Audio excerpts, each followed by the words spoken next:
নমস্কার সবাইকে। আজ আমি চটজলদি একটা চিকেনের রেসিপি আপনাদের সাথে শেয়ার করব।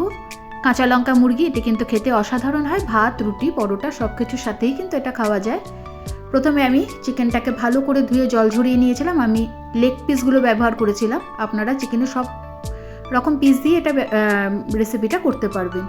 প্রথমে আমি চিকেনটাকে ভালো করে ধুয়ে জল ঝরিয়ে নিয়ে এটাতে 4 থেকে 5 চামচ পরিমাণ জল ঝরানো টক দই, 1 চামচ সাদা তেল আর একটা মশলার পেস্ট তৈরি করে নিয়েছিলাম। খানিকটা ধনেপাতা, 6 থেকে 7টা কাঁচা লঙ্কা, 15 থেকে 20 কোয়া রসুন। রসুনটা আমি একটু বেশি দিয়েছিলাম, আপনারা চাইলে এখানে একটু কম ব্যবহার করবেন।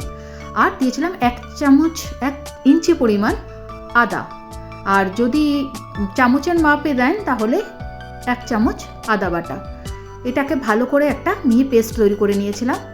এরপর চিকেনটাকে এই মশলাটা দিয়ে ম্যারিনেট করে আমি আধ ঘন্টা রেখে দেবো। এরপর গ্যাসে কড়াই বসিয়ে দিয়ে বেশ খানিকটা সাদা তেল দিয়ে তাতে গোটা গোলমরিচ আমি ফোড়ন দিয়েছিলাম।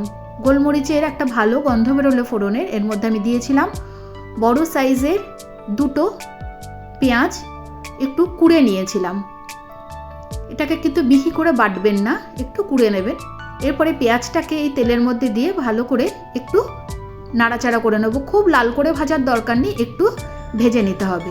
পেঁয়াজটা ভাজা হয়ে গেলে এরপরে আমি এর মধ্যে দিয়ে দেবো আগে থেকে ম্যারিনেট করে রাখা চিকেনগুলো। চিকেনটা দিয়ে ভালো করে আমি আগে নাড়াচাড়া করে নেব। আমি কিন্তু ম্যারিনেশনের সময় লবণের ব্যবহার করিনি, এতে চিকেনের যে জুসি ভাবটা থাকে ওটা একটু শক্ত হয়ে যায়। তাই আমি লবণটা সবসময় চেষ্টা করি পরে ব্যবহার করার।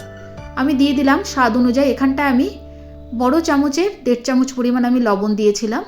লবণটা অবশ্যই আপনারা আপনাদের স্বাদ অনুযায়ী দেবেন। লবণটা দিয়ে ভালো করে নাড়াচাড়া করে দিয়ে আমি এটাকে ঢেকে রান্না হতে দেব মোটামুটি মিডিয়াম ফ্লেমে 25 থেকে 30 মিনিট মতো। দেখুন চিকেনটা মোটামুটি সেদ্ধ হয়ে গেছে।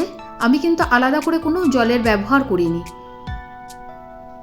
আপনারা চাইলে আর একটুখানি ঝোলটাকে ঘন করে নেবেন, তবে আমি একটু ঝোল ঝোল রেখেই নামিয়েছিলাম এটাকে। এরপর আমি এর মধ্যে দিয়ে দেবো ছোট চামচের 1 চামচ পরিমাণ চিনি। চিনিটা কিন্তু দেবেন, কারণ যেহেতু দই দেওয়া হয়েছে একটু বেশি পরিমাণে, তাই চিনিটা দিলে স্বাদটা ব্যালেন্স হবে আর খেতেও খুব ভালো হবে। চিনিটা দিয়ে ভালো করে নাড়াচাড়া করে ঝোলের সাথে মিশিয়ে নেব। এরপর ঢাকা দিয়ে আর 2 থেকে 3 মিনিট মতো এটা রান্না করে নেব। ওপর থেকে কাঁচা লঙ্কা ছড়িয়ে পরিবেশন করেছি। রেসিপিটি কেমন লাগলো অবশ্যই জানাবেন, আর ভালো লাগলে শেয়ার করে দেবেন।